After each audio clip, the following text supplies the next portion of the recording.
and leave children Again, behind. we're not aiming for an extra hour here. What's going on with Planet of the Apes horse riding and guns and shit? Here's the thing. Here's what I realized. They put the third one out recently. War for the Planet of the Apes. Oh, it's out now?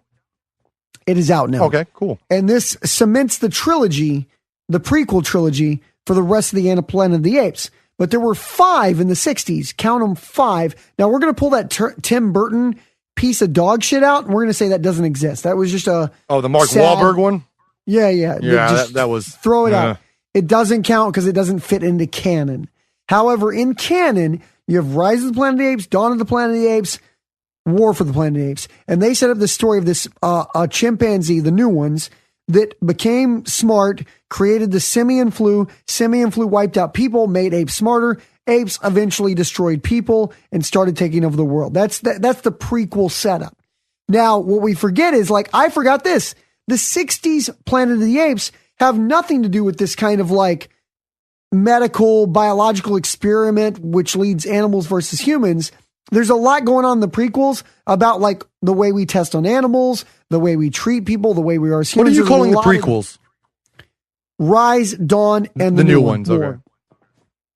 But in the 60s, there were 5 that essentially were based around time travel. I forgot these were fucking time travel movies. I had no clue they were time travel movies. I thought they were They're fucking like time travel movies. Well, bro. like a guy went into space, time passed, he didn't age, kind of like a gravity scenario. When he came back to Earth, it was just apes. And he thought he had landed on a different planet. So yeah, you kind of got it. So let me break it down for you in time travel land, because this is what fascinated me about the first 5. So in the first one, Planet of the Apes, which had arguably the best twist ending at the time, it was M. Night Shyamalan level twist ending. Statue of Liberty. Damn Correct. Dirty apes, Charlton Heston. Correct. So what happened is Charlton Heston was this astronaut called Tyler. Tyler goes up in this thing called the Icarus, which actually, if you watch Rise of the Planet of the Apes, the first prequel, they talk about how the Icarus is launched.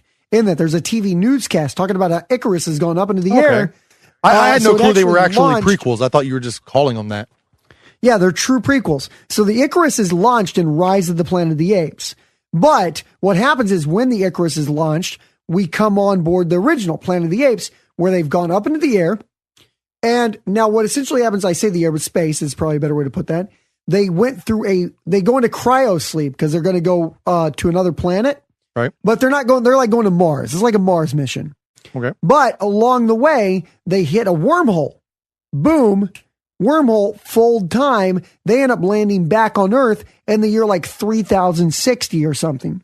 And at this point, what the prequels have set up has become the whole world. Because in the third prequel, War for the Planet of the Apes, part of the simian flu starts causing people to lose their voice. So when Charlton Heston in the 60s Planet of the Apes gets to Earth, there are some people, but they're essentially slaves who can't speak. The reason they can't speak is the virus mutated in the third prequel and then took their voice away. Have you seen this? Yeah, like, did you go out and see it, or are you just reading? Like, no.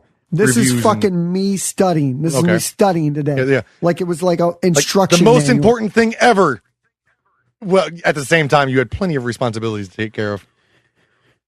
All I cared about was the Planet of the Apes. Yeah, I'm trying to make a call back to ADD, but yeah, keep going. So then fucking Charlton Heston lands. It's the year 3060. They don't know what's going on. They think they're on a fucking alien planet, whatever. They realize at the end what you said, that it's Earth and it's now been taken over by the apes. Damn dirty apes. For that damn dirty apes. Enter second movie, Beneath the Planet of the Apes. Again, this is the 60s. This is in the chronology, the 5th movie, but in the regular order of release, second movie, Beneath the Planet of the Apes. Can I make an aside real fast? Yes. So the prequels, Oscar, the Green Goblin's there in the beginning. John Lithgow, fuck him, but he's there too at some point. Yes. And so the apes are getting smarter. They begin talking, and they're running around with guns, riding horses, killing humans now. So somewhere in between, like, I guess what the third one is, the third prequel or whatever, however you want to identify the new movie, and then the timeline to the 1960s, the apes have changed physically, very dramatically, which leads me to assume that some weird human monkey banging happened at some point and now they're not truly chimpanzees anymore or orangutans. They are some human ape hybrids. Well, I think what you're just talking about there, and this is why it's hard to wrap your mind around the connection of the two universes, is it's really well made CGI versus rubber fucking mask on so like dudes. how? So yeah, I mean I understand that. Yeah, the '60s technology and makeup effects versus today's CGI and whatever. But how do you account for that difference? Do you just assume and like turn a blind eye to that difference? Or do you explain? You have to. Or do you explain it away with weird ape fucking? No. The only real reason it exists is the technology of the stunts at the time, the effects. I refuse to accept that. I'm going to believe weird ape human fucking. But continue. So, chronology, now we're on the second movie released, the fifth movie in the chronology, Beneath the Planet of the Apes. At this point, Charlton Heston's character, Taylor the astronaut, is still on the Planet of the Apes, and he ends up meeting a group of like essentially underground dwelling humans who have now mutated. Now, is this still Charlton Heston? No, he's now been replaced by a guy who looks like him, but he's still the same character. Okay. So the character Taylor uncovers that beneath the crust, beneath the Planet of the Apes, there's mutants who are living here, you like mutant human hybrids, right? Because they went underground, much like the movie Time Machine, H.G. Wells' book. The mole people and the humans made some weird looking things too. So exactly. So it's much like the H.G. Wells Time Machine. Underground are these mutant human beings who worship a nuclear bomb. They have a nuke and they worship it. And the fucking astronaut says, fuck this shit. This is a bullshit world. They fucking ruined Earth. I'm blowing it up. He fucking nukes. This is the craziest thing ever in the second movie. Nukes Earth. Like he blows the planet up. Okay, the fucking planet now destroyed. Second Beneath the Planet of the Apes, second movie release, fifth movie in the chronology. Now the fucking planet gets nuked. Now he thinks he has now destroyed all the apes. However, there are 3 apes who fucking somehow, I don't even know, it fucking seems inexplicable to me, knew he was about to nuke them. They hop back in the ship that fucking Charlton Heston landed on in the first Planet of the Apes. They fucking zoom up into space on his space shuttle. On his fucking spaceship, they go back into space. They go through the wormhole that he came through. They like reverse engineer the wormhole. So they arrive, third movie, Return of the Planet of the Apes, where they have now come to 1970s America. You're talking about Conquest of the Planet of the Apes. No, the fourth one is Conquest. Nope. I'm on the wiki right now. The third one is Conquest. What's the fourth and fifth? Then the 1973, the fourth one is Battle. And there's a TV series. Nope, you missed one. The fifth one is Battle. You're missing one somewhere. Okay. Oh, so Planet, Beneath, Escape, Conquest, and Battle. Boom, Escape. Okay, Escape. I'm sorry, I called it Return. It's Escape. Okay. Escape from the Planet of the Apes. That's the one where now they have reversed through the wormhole, and now they've landed in modern day America, which is just like, now this is a parallel timeline. Okay, this is like because Earth has been destroyed. This is right before like the Icarus, like this is a different Earth, but it's like the same time the Icarus would have taken off or whatever. They have now landed in the Icarus spaceship on modern day Earth in the United States, and they become... You said before Icarus took off. Either before or after, I'm not actually sure, but it's like, it's a parallel timeline, so it doesn't really count either way. Well, what I'm saying is, like, if they go back in time, like you're saying, they have to go back before the first prequel with the Green Goblin and Chester the Ape. Otherwise, yes, they are before that. That's correct. Because there's no reference to them in that. And that movie, like you said before, that movie references the space shuttle taking off.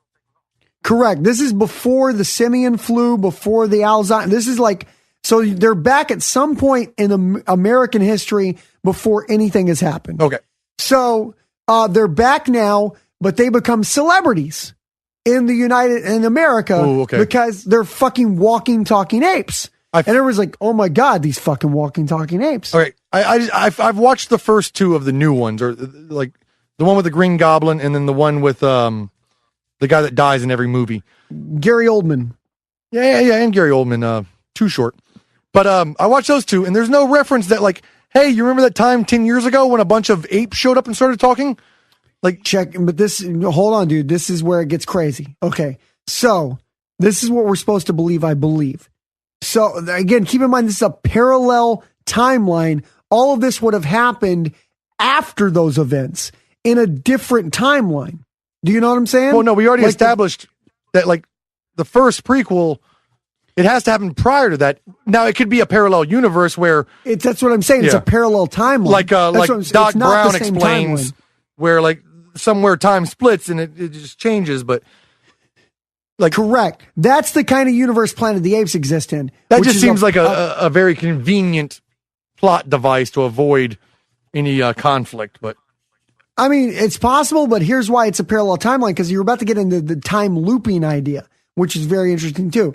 So, in this timeline, they end up having, they become celebrities in modern day, the third movie, modern day America, celebrities, and then one of them hides like a monkey, like one of their baby monkeys that's like going to be like pass on the fucking gene of smart monkeys or apes or whatever you want to say. Caesar. They hide him in the circus. That's Caesar 2, not Caesar 1. Because Caesar 1 is the Caesar from Rise of the Planet of the Apes, Dawn of the Planet of the Apes, and War for the Planet of the Apes. That's Caesar prequels. 1.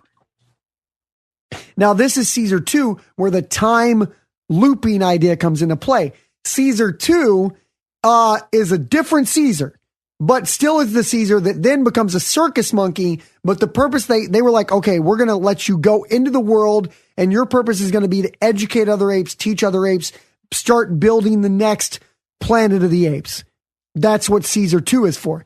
So then Caesar 2 in Conquest of the Planet of the Apes, fourth movie now, in released like sixth movie chronologically, Caesar 2 then starts leading a takeover, like training the monkeys, teaching the apes how to take over the fucking planet. Just like the second prequel. Exactly. The fucking Conquest is the second prequel. Dawn and Conquest are essentially the same movie, but it's Caesar 1 versus Caesar 2. So then we enter Caesar 5, or not Caesar 5, I'm sorry. We enter the fifth one, which is the Battle for the Planet of the Apes, which essentially is a parallel to War for the Planet of the Apes, where they end up defeating, essentially deciding we can't coexist. We've got to defeat the humans. That's the only way to do it. Then you come back full circle because it comes back to Planet of the Apes. So through the prequels and through the fucking, I guess you would call it almost a trilogy, the Return, Conquest, and Battle kind of mini trilogy there.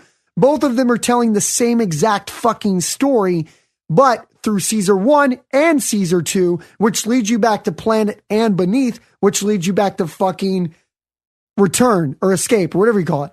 So what the point is this fucking whole series is based on time looping, meaning no matter how many times you try to change in any parallel timeline universe, how many times you try to change the outcome of the events of history, it's going to end up the same. It might take a different direction, a different avenue, a different way of getting there, but it always leads back to the same shit.